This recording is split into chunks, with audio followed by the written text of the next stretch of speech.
what I've come to realize over the years is that even people from other generations relate to the issue. You don't have to have been, in college in the 60s or 70s to understand that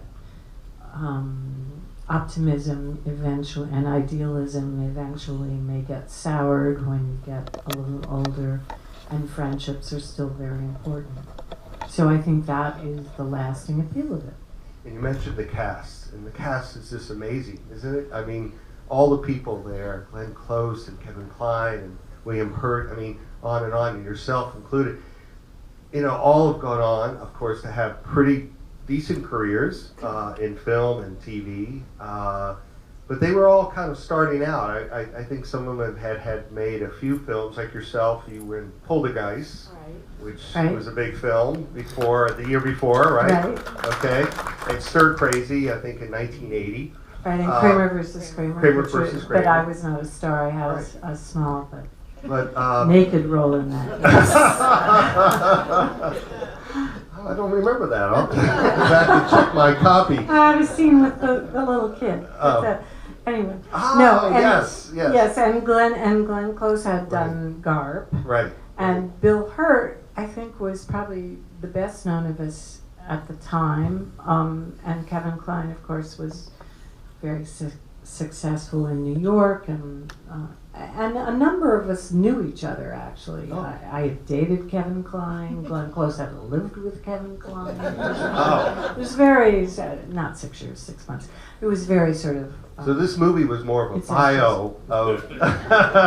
Well, no, it was kind of a surprise, that you would wind up being cast with, although we were all kind of out of New York theaters, so I guess it wasn't that big a surprise. Yeah, maybe you could talk about the casting, how you came to be casted, and maybe if you know about how the others were, how Larry chose that. Well, it's interesting because I didn't want to play the part that Larry Kasdan cast me in. And I tried to convince him that I should play Mary Kay's part, the woman who wanted to get pregnant, because that seemed to me the far more interesting part. And he finally said, all right, I wrote this part for you. So this is the part you are playing. Regardless. And then years later, I found out Glenn Close did the same thing. She went to Larry and said, I don't think I should be playing this part. I think I should be playing Mary Kay's part, the woman who wants to get pregnant. Because we all felt that obviously had the most drama to it. But Larry later said that he wrote my part for me and Jeff Goldblum's part for him. He knew who he wanted to cast. These roles were actually created based on friends of his from the University of Michigan. Oh, okay. So it's... Is Mike here? I'm here. Oh, there you are. University of Michigan. Did you know Larry? No, I didn't. Well, some of the people that we were playing actually came to the set, which was really kind of intimidating to meet them. I'm sure that it's all fictionalized in the end, but it was based on people he had gone to school with. Wow, that's fabulous. Going out to the audience and see if anyone has a good question for Jobeth. Or even a bad question. Well, I'll take even a... I guess any question is a good question. Oh, yes, the woman with the yellow. Okay, so is it true that the dead body was Kevin Costner? Yes, that's absolutely true. That was Kevin's first movie. It was, and we shot flashbacks to all of us in our college days that were supposed to be in the movie. And Larry saw them, and he wasn't happy with them. And Kevin was sort of the main character of that, because you understood why everybody loved him. But we all wore these weird sort of long wigs and very 60s kind of stuff, and Jeff Goldblum looked like a rabbi with a big beard and lots of hair. And I think what happened was when Larry saw the flashbacks, there were 3 or 4 of them, I think, he looked at the hair and the wigs and the makeup, and he wasn't happy with it. And he also felt, having screened the movie with and without, that people didn't want to see us back then. So Kevin's part was cut. And Kevin was a little younger than us, you know, and this was his first movie. And so Larry made it up to him by writing Silverado for him. So in the end, he did really okay. I think Kevin's done pretty well career-wise. That's a good question. Another question out there? Yes. During the filming, was there much ad-libbing among the cast, or did you really follow the script? We had to follow the script word for word. And because Larry's a writer as well as a director, he co-wrote it with Barbara Benedict, and he wanted every word the way it was. We had a long rehearsal period, an unusual rehearsal period. We had like 4 weeks of rehearsal, and we rehearsed that thing, and I kept thinking, because I come out of Sandy Meisner's technique, which is, you know, in the moment, be in the moment, respond in the moment, and I began to feel like we were all over-rehearsed, but he was right, because when it came to shooting it, we knew it so well, and we were so comfortable with it. But he was very particular. Not all directors or writers are that particular, but he was, and he's a wonderful writer, so I don't blame him. Yes, Mike? I saw the movie the first time in Ann Arbor in the 70s with a whole bunch of people. Came back. No, in the 80s. In the 80s, because it came out in 1983. 83. And a whole bunch of us came back to school for a reunion and see the film together, and it was incredible. At State Theater in Ann Arbor. Who did the soundtrack? Who was the person that developed the soundtrack? Put it together. It was really Larry. Fabulous. I think it made the movie. I think that soundtrack. And in fact, he was so, excuse me, he was so committed to that music and that, did I turn off? No. That kind of music that he gave us, before we even started rehearsing, he gave us all tapes. Remember tapes? Yeah, of all that Motown music and all that 60s music, so that we could play it in our cars and listen to it and sort of get it into our bones. And I think that was another character in the movie. Yes, over here. I noticed that this took place in Beaufort, South Carolina. What did you think of Beaufort, South Carolina? Back there? I have not been back there, but I have to say it's so beautiful.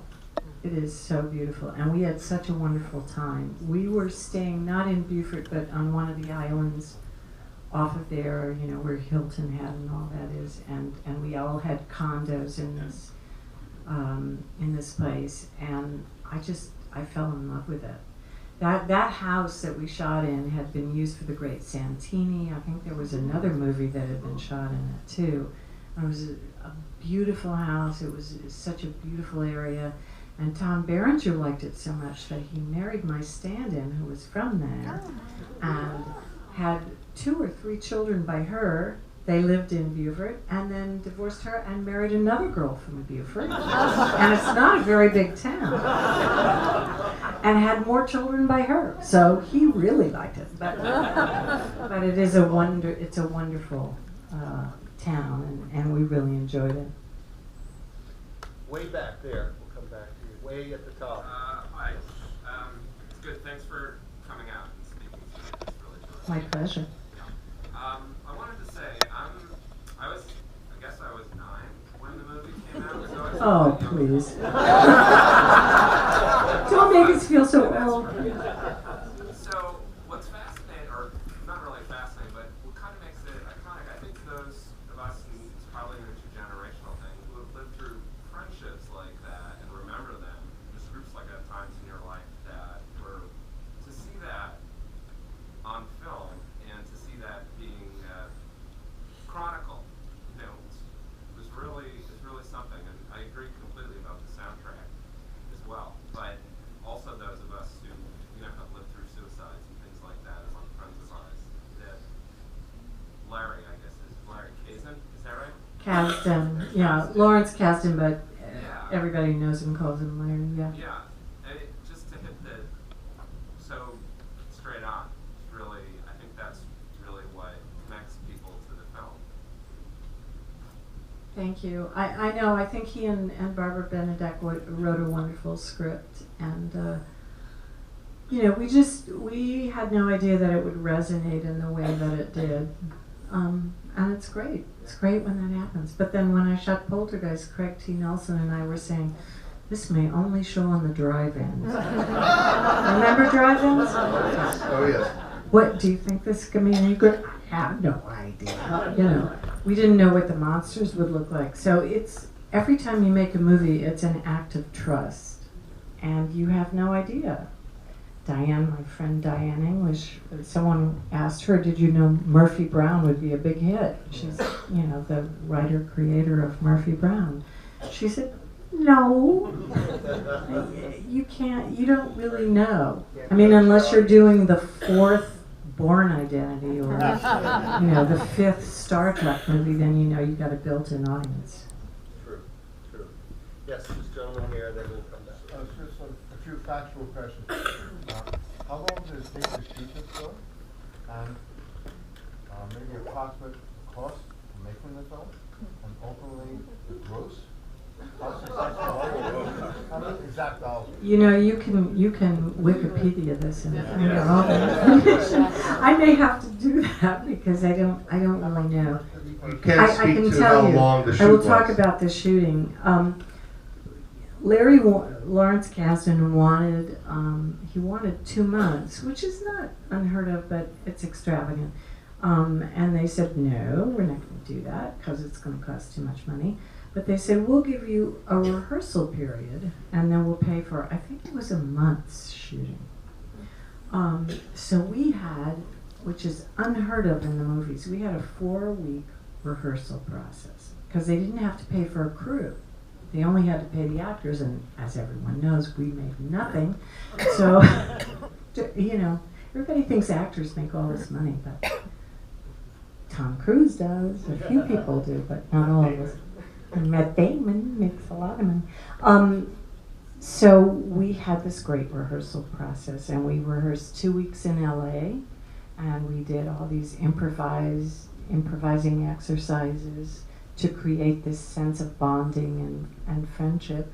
And then we went to Atlanta where we shot the flashbacks that were cut to shoot the flashbacks, and we rehearsed there too. And I remember we had one rehearsal day where we were supposed to all stay in character for the entire day. And we went to the house where we were going to shoot the flashbacks, and we had to all make a dinner in character. And our director, Larry Kasdan, was not with us. We only had our script supervisor. And so we all were being in character, and we made this dinner, and it was great. And after dinner, Glenn Close and Kevin Kline decided they wanted to go for a walk. And Kevin Costner, since he was supposed to have had an affair with Glenn in the movie, decided he should follow them. And he was, you know, a young actor and very respectful of the two of them and sort of in awe, and everybody was in character, and they're walking, and he was following them, and they went to a 7-Eleven, and they went into the 7-Eleven and they got Variety, and I think it was, you know, the New York Magazine, and they started reading the reviews of the last things that they had done. And Costner was standing there going, wait a minute, aren't we supposed to be in character? And they went, to hell with that, I want to see how they received Garp, you know. I thought that was such a classic actor's story. Well, why was he much younger? Because I would imagine Larry was trying to find actors that were sort of close to the age that the characters would be, correct? Yeah, but Kevin was only in the flashbacks. And we were all playing people in our 20s, or maybe 20-ish, 18, 19, 20. So Kevin kind of bridged that gap, and we all had to have makeup and hair and all that stuff, and he looked more youthful. So, and I think he had an amazing quality for that character who was supposed to be kind of the idealist of all of us and the spirit of all of us.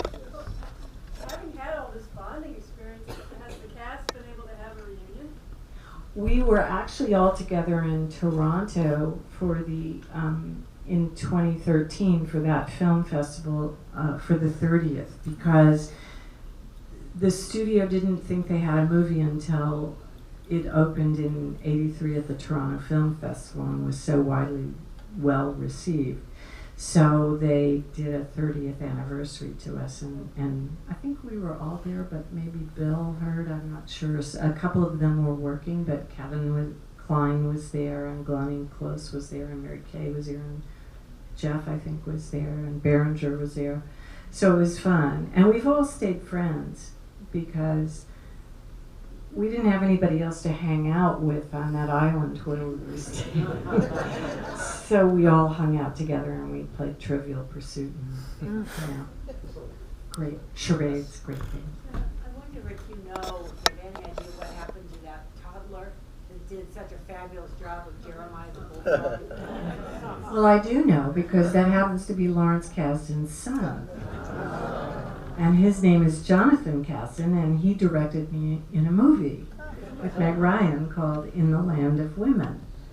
And yeah, so and his other son, his older son, is named Jake Kasdan, and is a writer-producer who's done movies and Freaks and Geeks and great TV shows and New Girl and has, I think, 2 shows on the air right now. So his kids are doing very well. And Larry's still doing well. And Larry is too. Yeah, Larry and that boy, Jonathan, have written the next Star Wars, not the, I don't know, it's confusing, but the branch off, whatever that is. But they've written the second of those. Yeah. Yeah, episode 2. Yes? There are several scenes in the movie where you're almost dancing. The soundtrack is playing. There's one in the kitchen where everybody kind of does amazingly coordinated movements. Did you have a choreographer, or how did you arrive at that? We didn't have a choreographer that I remember, but I know we worked on that scene because the camera work was tricky to catch everybody doing what they wanted. But no, I think we kind of choreographed it ourselves. We rehearsed with music, but then when they shot it, they had to turn the music off. Right, because they will put the soundtrack in later, and so they go, no, what were we singing? Grapevine? Yes. Yeah. Heard it through the grapevine. Silence. And we're all like, trying to keep the moves. Exactly. Even though the flashbacks were cut, did they help you and the other actors get into character more?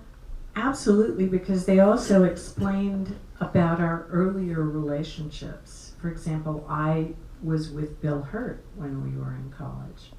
And we had a great flashback scene where I was trying to get into pantyhose. We had just gotten out of bed.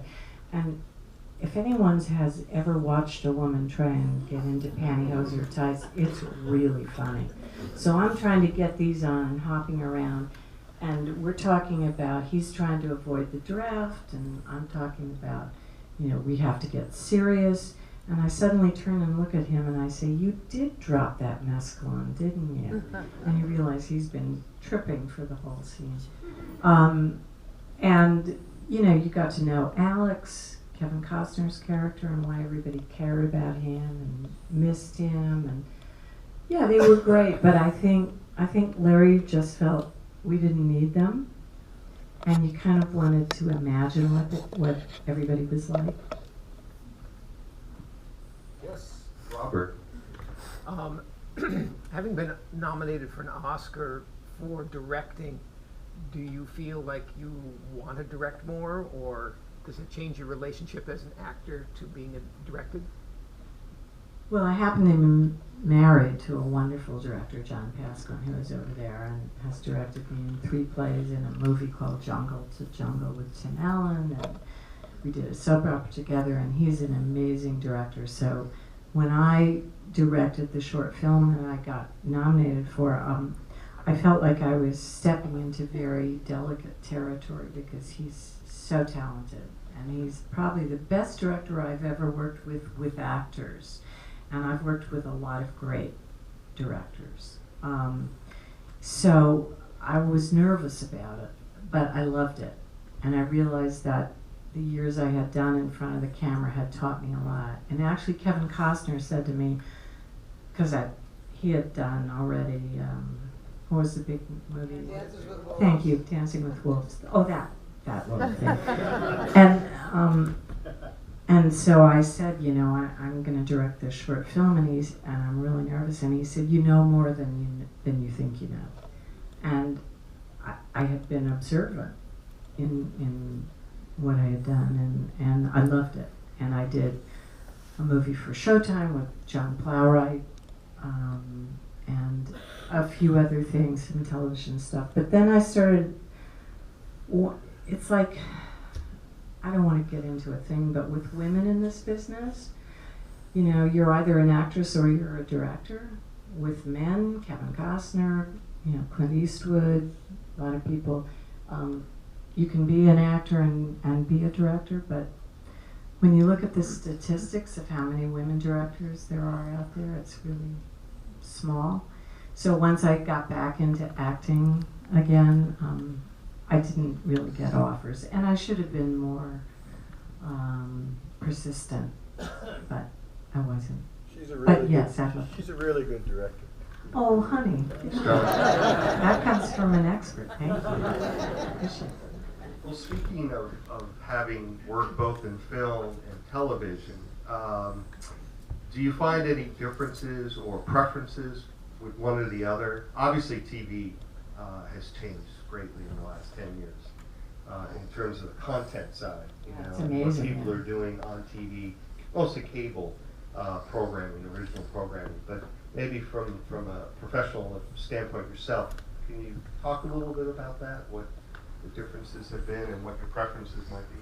Well, I think the big difference is that TV is shot very fast, and with film you generally have more time. So, but once you do TV and you go back to film, you go, why are they taking so long? Oh my God, 4 hours to set up this frigging shot? What are they doing? You know, so there's advantages to both. In film, you get to take your time and you can set up beautiful shots and spend time with the actors and everything. In TV, it's like, okay, we got to roll. We got 7 pages to do today. You know, in film, you've got like maybe 2 pages, and both have their advantages. I mean, I love doing movies, but there's something to be said about TV where you just kind of roll along. You know, you just got to do it, and that's fun. Yes. I wonder whatever happened to Chloe, the actress. Meg Tilly. Well, I saw her in 2013 when we were in Toronto. She lives in Canada. She is Canadian. She is the sister of Jennifer Tilly, who's also a terrific actress.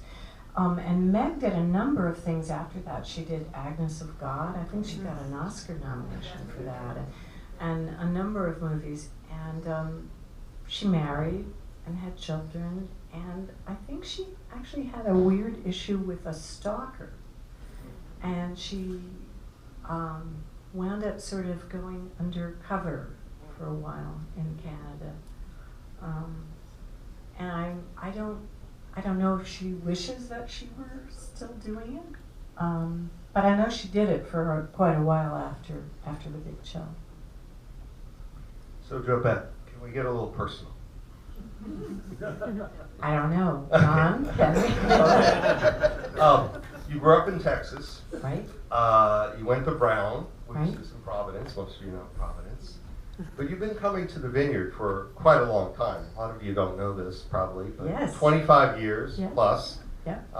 What do you find endearing about the Vineyard? Why has this become a special place for you?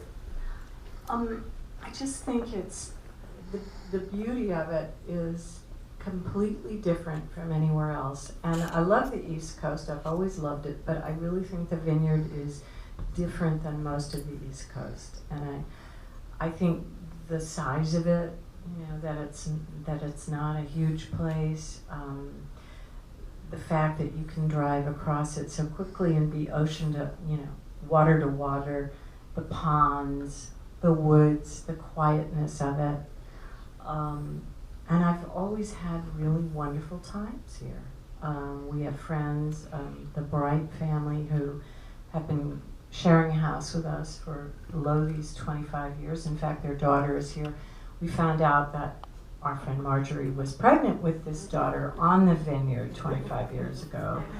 So it just has great memories. Oddly enough, when I was at Brown, I didn't ever come to the vineyard because I wasn't one of the sort of upper crust people. I was from Texas, but I had friends who would talk about it. And I went to Nantucket, but I'd never been to Martha's Vineyard until I went to California. And we just missed the East Coast, so we kept coming back, and we really love it here. Well, talking about your career, which has expanded several decades, I won't say how many, but in that time, obviously most actors say or relate to maybe roles that they could have had or wanted to have and didn't get. Is there any stories there that you can share with us? Oh, I have a story. Not the obvious one. I have a story I can share with Diane, who's here, because Diane wrote Murphy Brown and offered it to me. Okay. We've been friends a long time. We're still friends. We're still friends. And I had just, I just become a mother, and I didn't see myself going to a studio every day, and I turned it down. And you'll survive. And it became a great hit, and I'm very happy for her. And yeah, I mean, there were roles that I certainly wanted that, and I was offered a role in The Natural, which Glenn played. But I was doing another movie at the time. There's always things that come up, and you have to make choices. So Timing in life. It's timing always is timing. all. Yeah, I'm just happy I'm still doing it. I'm still able to do it, and I'm still ambulatory, which I think Yes. Well, I don't know if that's like a natural ending. I think it is. But one last question. Will you come back next year? Because you are coming back next year, right? We probably will, and Right. no question I'll come back, because come I back. love what you do here. Okay. I think it's so amazing, Yeah. and I'm so happy Yeah. to have been part of it. Yeah. Thank you. Thank you so much for that.